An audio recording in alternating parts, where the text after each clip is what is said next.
Bom dia, boa tarde, boa noite, boa madrugada.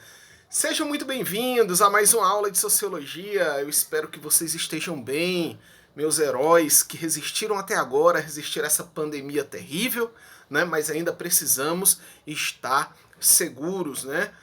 Ainda com máscaras, usem máscara, limpem as mãos, né? Enfim, até chegar essa bendita vacina, né?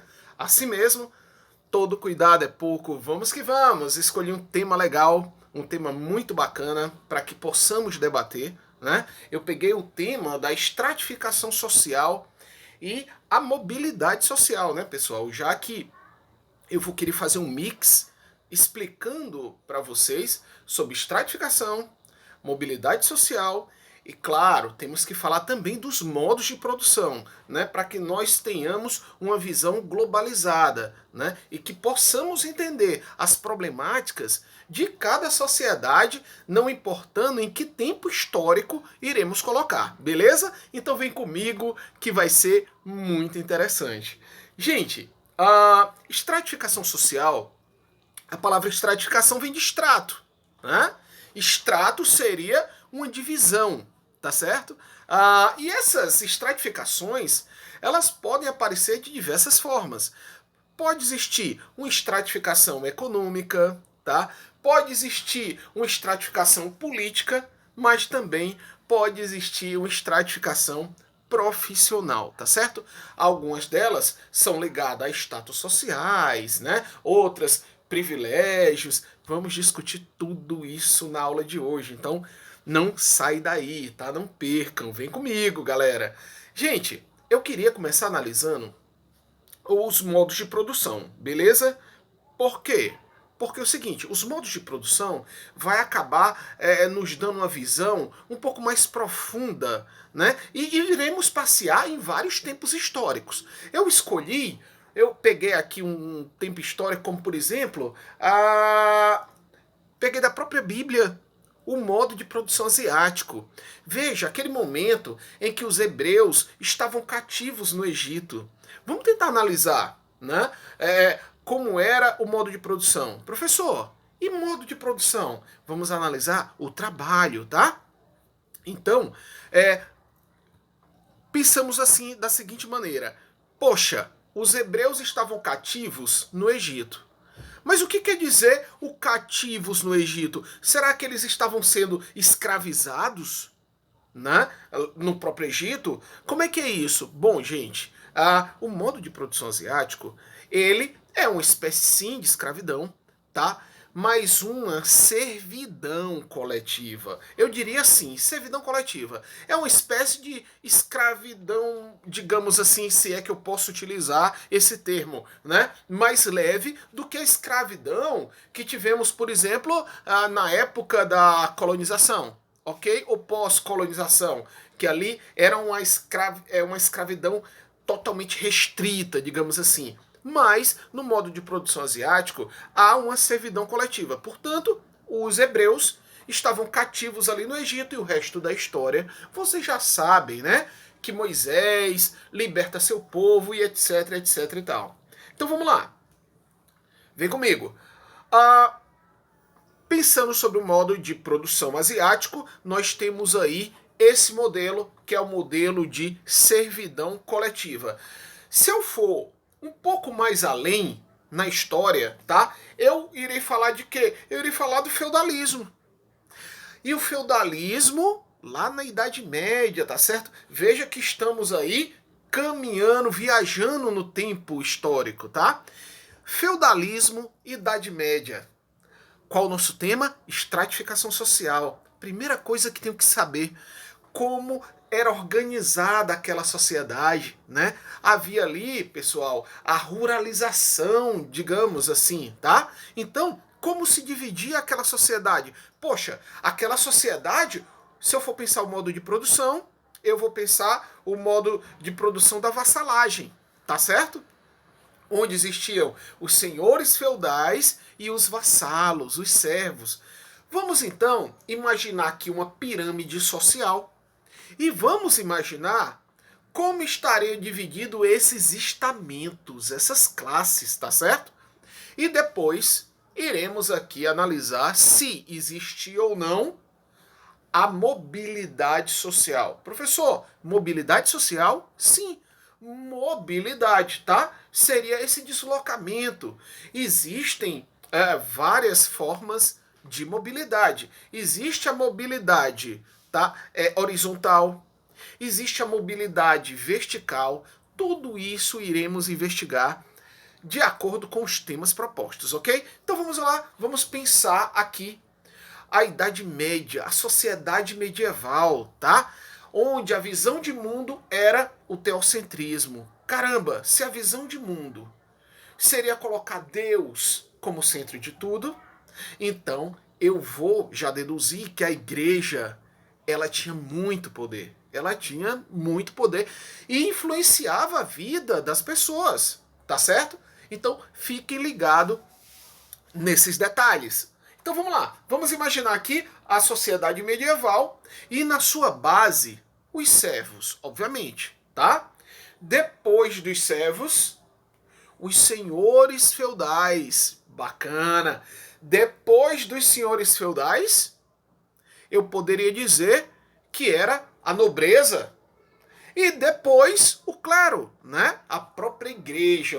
Isso se eu for colocar uma lente de uma importância cultural, eu colocaria a igreja no ápice. Mas se eu for analisar do ponto de vista econômico, eu vou colocar no ápice o rei, tá? Depois o clero, depois os senhores e somente na base os servos, tá certo? Aí você me pergunta, professor, existia mobilidade social? Vamos deixar mais fácil a pergunta. As pessoas poderiam mudar de vida na Idade Média? Gente, lamento dizer, mas não. Opa, professor, calma lá. Peraí, eu assisti um filme em que um servo ele se transformava num cavaleiro. Inclusive se apaixonava por uma nobre e consegue o coração dessa nobre. Então, professor, será que não havia mobilidade social? Gente, filme é filme, tá? O filme, ele tem a sua licença poética, mas na Idade Média não existia isso.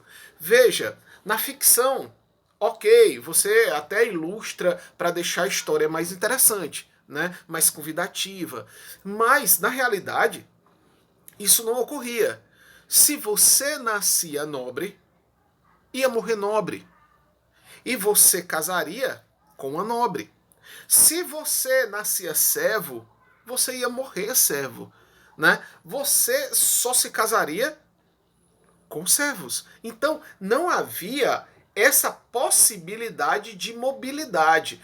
Os estamentos na Idade Média era tudo muito bem definido. Então, não havia a possibilidade de mudança de vida, ok? Então, que fique bem claro esse detalhe. Estamos analisando culturalmente, estamos analisando também economicamente, beleza? Então, saindo um pouquinho, tá, do feudalismo, teremos depois o mercantilismo, né? Teremos o colonialismo, e foi exatamente nas colonizações, eu estou falando agora, eu estou me referindo às colonizações de exploração. Por quê? Porque existia as colonizações de povoamento e as de exploração. Eu irei aqui, né, ficar dando exemplo nas colonizações de exploração. Por quê? Porque foi exatamente aí que existiu a escravidão, né, do ponto de vista assim bem mais restrito, tá? No primeiro momento tentaram escravizar os índios e conseguiram de certa maneira, tá? Os índios por sua vez, inclusive adoeceram porque eles tinham outro ritmo de vida, né? Viviam de acordo com o movimento da natureza. Então os índios estranharam naquele primeiro momento, né? Eles achavam inclusive que eram deuses, né? Que vinham do mar, aquela coisa toda. E o que ocorreu e foi um tremendo etnocídio e genocídio. Professor, etnocídio? Sim, etnocídio. A morte da cultura. Mas como, professor?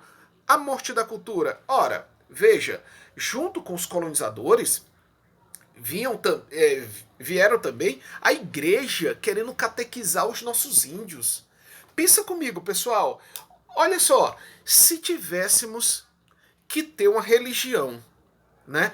É claro que sabemos que o Brasil é um estado laico. Se é um estado laico, não se mistura poder político com poder de igreja.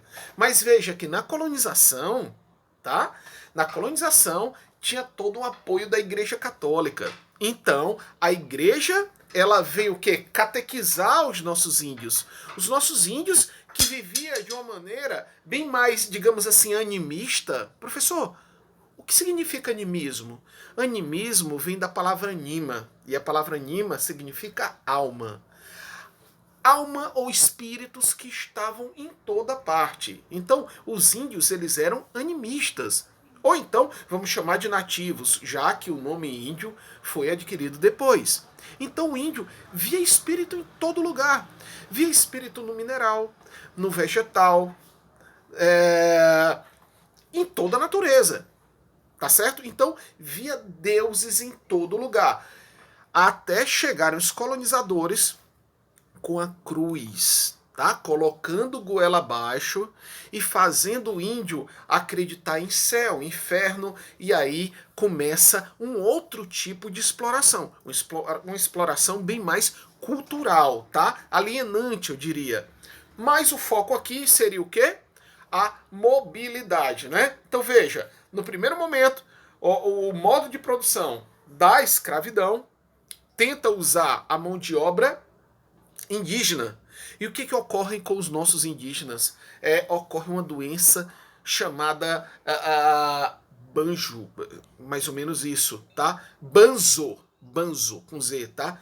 Banzo. O que seria o banzo? O banzo seria, gente, uma espécie de depressão indígena. Então os índios começaram a se auto-sacrificarem, ok? Ou seja, o índice de suicídio indígena aumentou assim potencialmente. Ou seja, eles perceberam que não daria certo continuar com a mão de obra indígena até conseguir a mão de obra negra, negros vindos da África. Então, no modo de produção da escravidão, certo? Não há remuneração. Ou seja, não havendo remuneração, também não havia mobilidade. Né? Escravos morreriam escravos. Morreriam marginalizados, à margem da sociedade. Não havia possibilidade alguma de ascensão, beleza? E isso estamos aqui analisando, né, o colonialismo. Vamos avançar na história. Depois, Revolução Industrial. Vamos avançar e vamos aqui.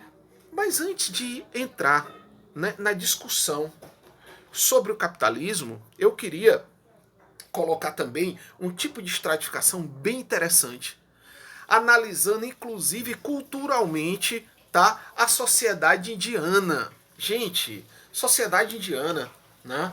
Vamos falar aqui um pouco do povo hindu, onde tem o seu livro sagrado, o livro sagrado mais antigo do mundo, que é o Mahabharata, e dentro do Mahabharata, um dos livros do Mahabharata se chama Bhagavad Gita. Inclusive, Raul Seixas faz, né, uma menção em uma música de mesmo título, chamada Gita, ok? Então, gente, a sociedade indiana, se você for perceber, vamos imaginar mais uma vez aquele triângulo social, vamos imaginar um gráfico em nossa mente para que vocês possam analisar, tá certo? No topo da pirâmide social, pessoal, existiam os brahmanes. Quem eram os brahmanes? Os brahmanes eram sacerdotes.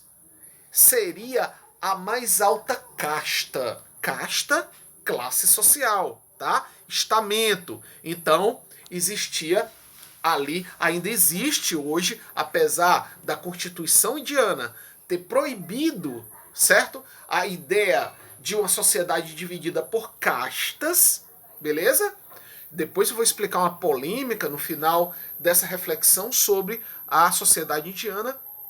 Então, apesar da Constituição indiana proibir essa ideia de sociedade de castas, a sociedade de castas, ela é trazida na cultura do indiano, tá? Então ainda hoje existe um preconceito muito grande. No topo da sociedade indiana nós temos quem? Os brahmanes, os sacerdotes. Logo depois, nós temos os kshatriyas. Os kshatriyas são os guerreiros, são os soldados, são as pessoas que lidam, né, com a parte de segurança, de justiça, digamos assim, tá, na Índia.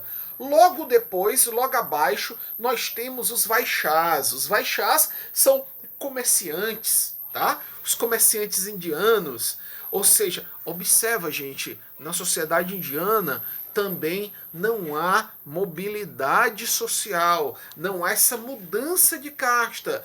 Porém, eu vou deixar uma surpresinha no final dessa explicação. Fica ligado nisso aí, tá? Então até agora nós temos brahmanes, sacerdotes, nós temos os kshatriyas, ou seja, guerreiros, nós temos os vaixás, comerciantes, abaixo, e lá embaixo, na base da pirâmide social, nós temos os sudras. Os sudras estão ali abaixo, são pessoas que fazem mais um trabalho manual, trabalham com artesanato, né?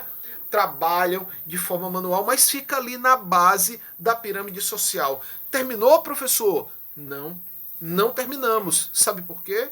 Porque eu pedi que vocês imaginassem uma pirâmide social, gente. Mas eu vou dizer algo a vocês. Abaixo da pirâmide, da base da pirâmide social, e vocês vão imaginar uma espécie de subsolo social. No subsolo social existem uma galerinha que é conhecida por sudras. Os sudras, pessoal, são os mesmos chamados de intocáveis ou dalits, como foi feito inclusive uma novela na Rede Globo de televisão, Caminho das Índias, que remetia essa cultura indiana, e os Dalits ou Sudras, né, ou intocáveis, eles foram romantizados, digamos assim, é o que eu falei para vocês. Se eu falo de uma novela, se eu falo de um filme, há uma licença poética. Então você coloca um drama interessante, né, em que um indivíduo de uma casta pode passar para outra casta, ou mesmo num filme medieval, como eu falei para vocês anteriormente, tá? Mas na atualidade, né, e desde muito tempo, não havia essa possibilidade. Por quê? Se você nascia comerciante, só podia se relacionar com comerciantes. Se você nascia sacerdote na sociedade, né, dos brahmanes, na mais alta sociedade, você só poderia se relacionar ou até mesmo formar família com membros da sua mesma casta. Ok, galera?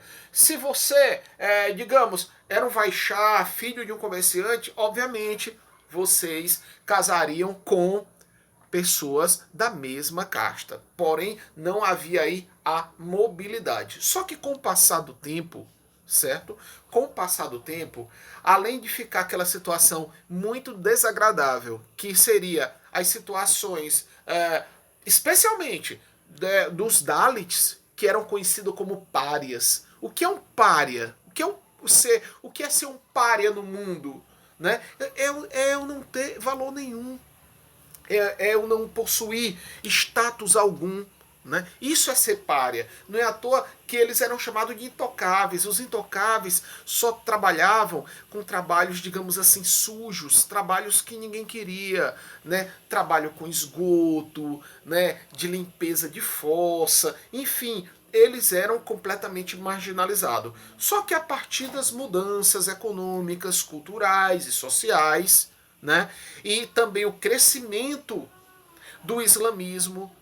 Diga-se de passagem, o islamismo é a religião que mais cresce no mundo, pessoal. Então, a partir disso aí, na Índia, né, com a ascensão do islamismo, os Dalits, ou seja, né, os párias ou os intocáveis, sacaram que havia possibilidade de conversão ao islamismo. Ora, uma vez que eu me converto ao islamismo, eu deixo de ser pária.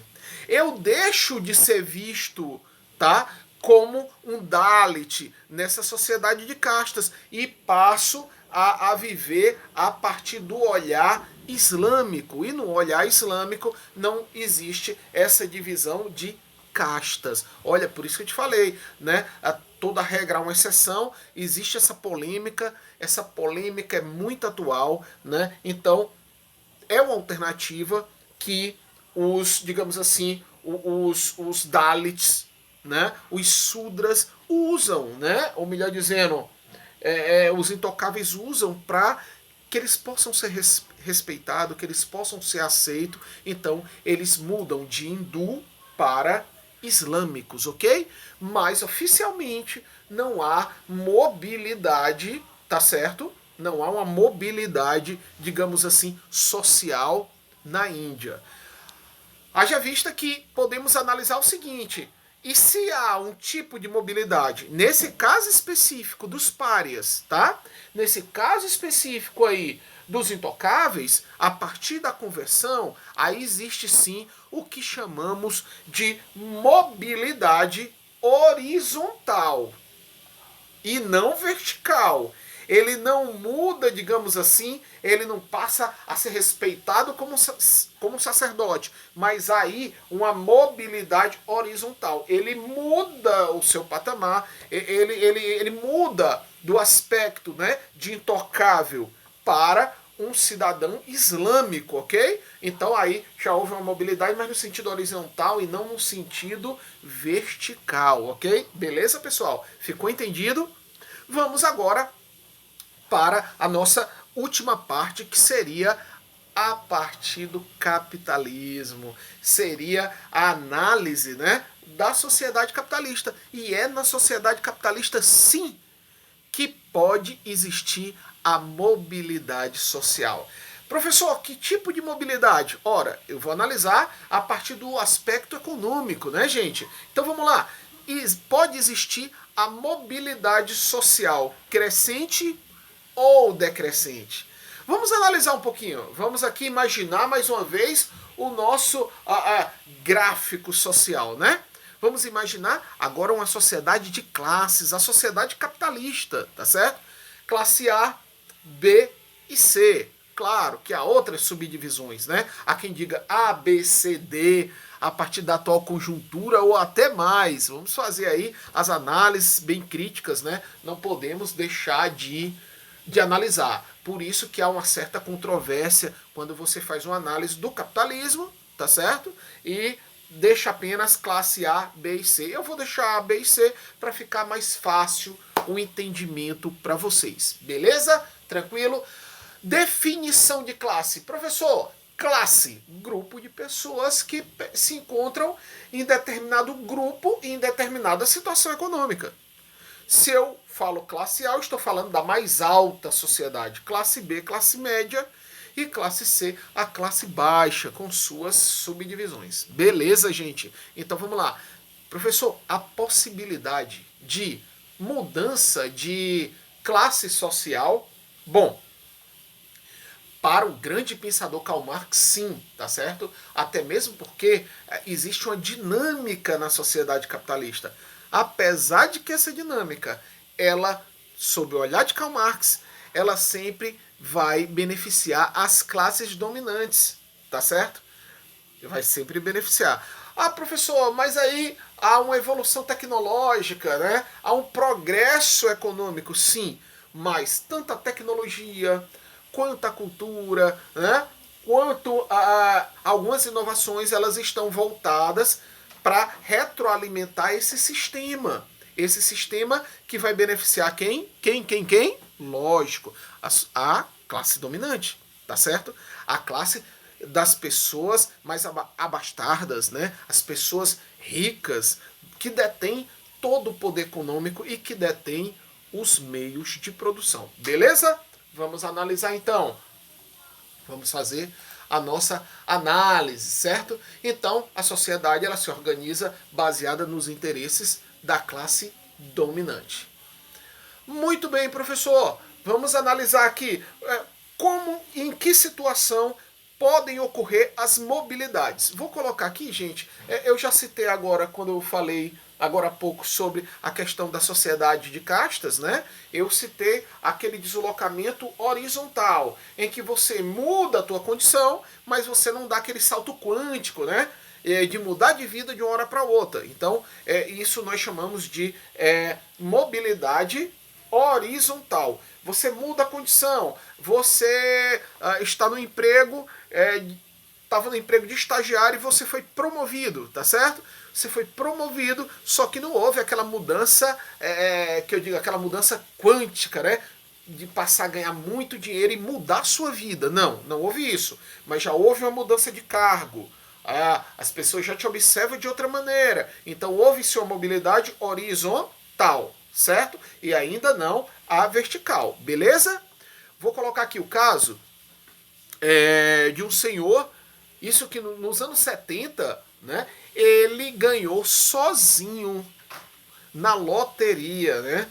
O cara ficou milionário da noite pro dia. Depois ele pegou e investiu o dinheiro dele em gado, em fazenda, né? Me parece que ele era ali da região sudeste.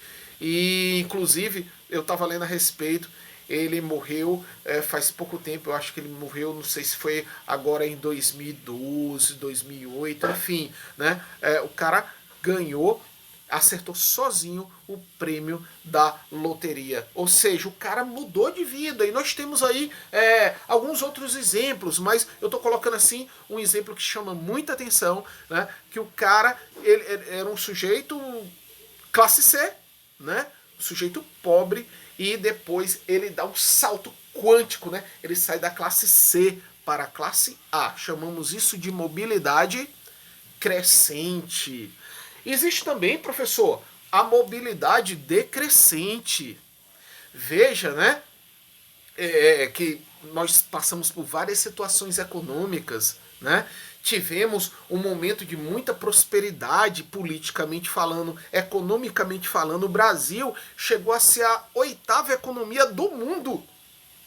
O Brasil chegou a ser respeitado no cenário internacional. Então, observávamos aí que naquela ocasião existia tanta mobilidade horizontal quanto a mobilidade vertical. É óbvio que todo sistema capitalista há uma chance menor dessa mobilidade ser crescente, ou seja, o sujeito sair da classe C para a classe A.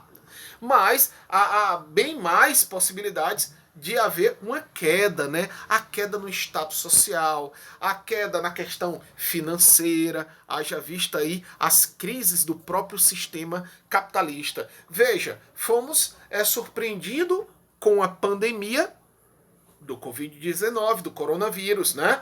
E os trabalhadores ficaram numa situação, alguns perderam seus empregos, outros tiveram redução de carga horária, ou seja, houve muito déficit, né? Então houve sim mobilidade decrescente. Poucos ou alguns cresceram nessa crise. Foram muito poucos, tá?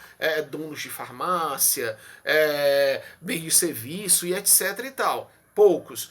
Teve pessoas que sim, cresceram com essa crise, mas a grande maioria não, a grande maioria perdeu, tá? Então, há muito mais uma mobilidade decrescente. Eu queria fechar a aula de hoje com uma reflexão, né? Eu falei, inclusive, a partir da pandemia, os trabalhadores, as pessoas, a maioria das pessoas que estavam em condições precárias ganharam o auxílio emergencial. Esse auxílio está sendo retirado agora, né? Então, algumas pessoas de boa vontade ou de partidos políticos muito mais progressistas, né, estão aí pleiteando uma tentativa de uma renda mínima, tá? Ou seja, que ainda nesses tempos pandêmicos, enquanto a vacina não vem, que possamos obter uma renda mínima permanente, tá certo?